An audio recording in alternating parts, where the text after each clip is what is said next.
Quand l'amour rend fou, quand l'amour fait perdre la raison, quand vous êtes fou amoureux, on perd de la vie.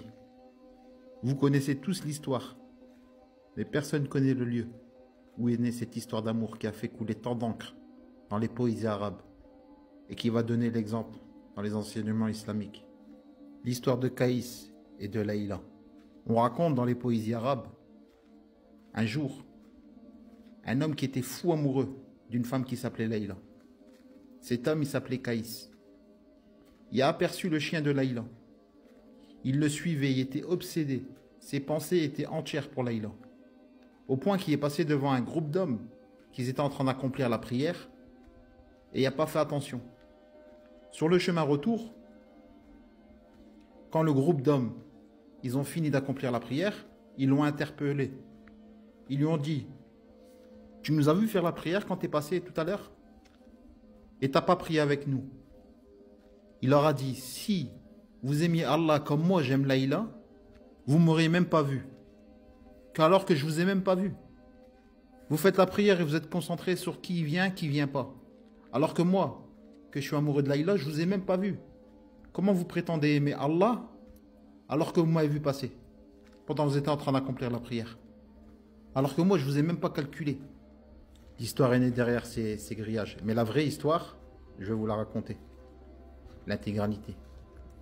Il y a bien longtemps, le beau Caïs, fils d'une illustre famille de bédouins, tombe éperdument amoureux de Laïla. Le jeune homme est poète et ne peut s'empêcher de chanter son amour à tous les vents. Il exprime sans retenue son souhait d'épouser la belle Laïla.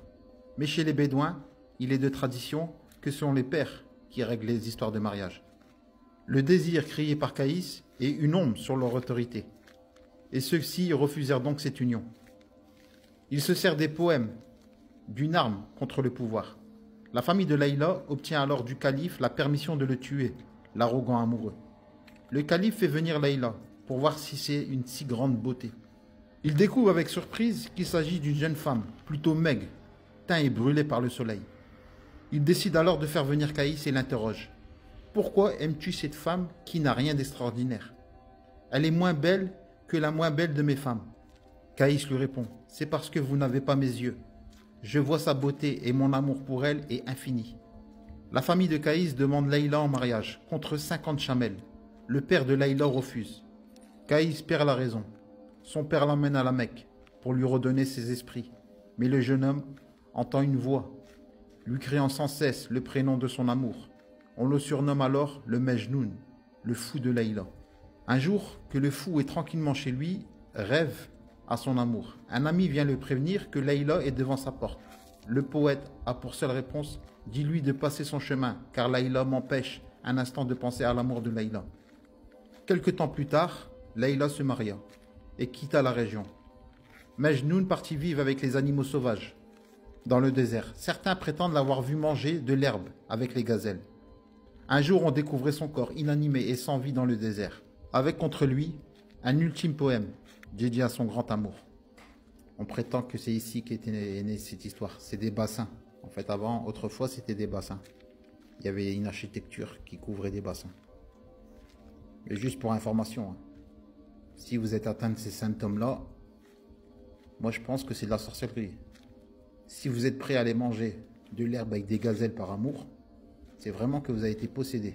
On a pris une poupée de vous, on vous a fait des piqûres, c'est des trucs de sorciers. La seule personne qui est digne d'être adorée avec un amour aussi grand, c'est Allah. Allah a créé cette créature juste pour qu'on l'adore. Ce qu'il faut retenir, c'est que cette femme, elle n'était pas vraiment belle. Et il était prêt à lui donner 50 chamels. Au jour d'aujourd'hui, 50 chamels à 4 000 € pièce, ça fait 200 000 € de dot. Plus, il était fou amoureux d'elle. Et elle a refusé. De nos jours, des dots à 10 000, 15 000, 20 000 €, ça fait bégayer des gens. On dit à l'époque, c'était magnifique ici. Il y avait un système d'irrigation, il y avait une architecture, c'était vraiment beau.